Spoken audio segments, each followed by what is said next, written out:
Hello everyone, this is Ponshan Kabera, and today's topic of discussion is the myth of Africa's industrialization. In the recent past, the concept of industrialization of Africa has been stronger than talked about. In fact, throughout the entire Africa's continent, industrialization has arguably been the most talked about subject among all policymakers throughout the continent. However, despite of the so many talks about industrialization by Africa's policy henchmen, the actions on the ground have failed to live to that fundamental developmental creed, which is industrialization. Industrialization of Africa has been talked about on campaign rallies and campaign trails by policymakers because of its well-acknowledged contribution to societal survival, especially through the creation of jobs, through enhancing prosperity and increasing income for all people in those industrialized society. Given the various examples they have actually observed, because when you look at China, it's as developed based on industrializing its country. When you look at other developed economy, they were able to develop simply because they decided to industrialize their nations. However, on the African continent, despite of these continuous talks, these continuous songs by policymakers and other leaders, Africa is less developed than it was 4 decades ago. It is less industrialized than it was 4 decades ago. In fact, according to the UN report that was published recently, it indicated that the contribution of Africa's manufacturing sector to the continent's gross domestic product declined from 12% in 1980 to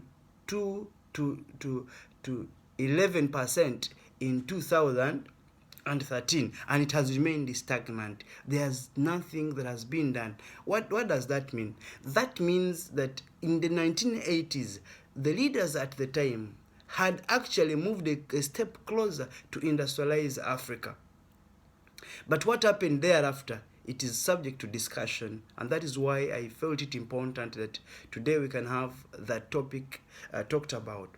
But now when I look at what could be the main problem of Africa failing to meet its industrialized agenda or its industrialization agenda, it is simply because, within my own understanding, is that Africa's leaders today are attracting more intelligent and eloquent political propagandists at the expense of attracting the most intelligent brains that can champion industrialization, or that can steer the country to industrialization.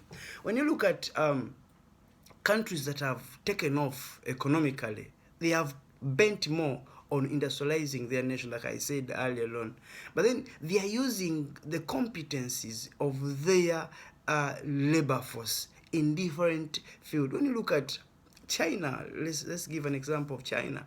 They have developed so fast, basically through empowering and retaining the best of its labor force. For us in Africa, the brightest people that can enhance industrialization are the ones that are dragged into politics, and eventually they disappear, they descend in oblivion. Yet those are the people that we should have used to make sure that we can enhance industrialization in our country, create jobs, create new opportunities for our populace, to make sure that we can take off economically. We have failed to build strong institutions, and yet industrialization is one of the key facets of an industrialized society, is by having very strong institutions that are well established in the country. It is only in Africa where we still have corruption at its highest apogee. How can you really attain industrialization when you are still a corrupt nation? When money is swindled and it is diverted in the small few families that are having the access to the national treasury. It is only in Africa where we are still subjected to constant conflicts. Industrialization cannot take place. Even those Western countries, when you observe them, the real actual industrialization took place on the aftermath of the First and the Second World War. That is when many of those Western countries decided to do away with conflicts and champion their country's development through promoting industrialization. For us, since 1990, it is actually said that African countries have been subjected to more than 50 civil conflicts. Now, more than 50 civil conflicts, how do you expect us to take off economically? Because conflicts, it's very evident that they always have a very serious effect on the economies of the nation, and industrialization is dependent on how strong the economy is. Unless African countries can fight harness their problems, we shall remain at the periphery of industrialization. And yet, this is not what we want. Let us embrace the best of our brains. Let us use them appropriately. Let us use our little resources appropriately to steer our country to development through industrializing our nations.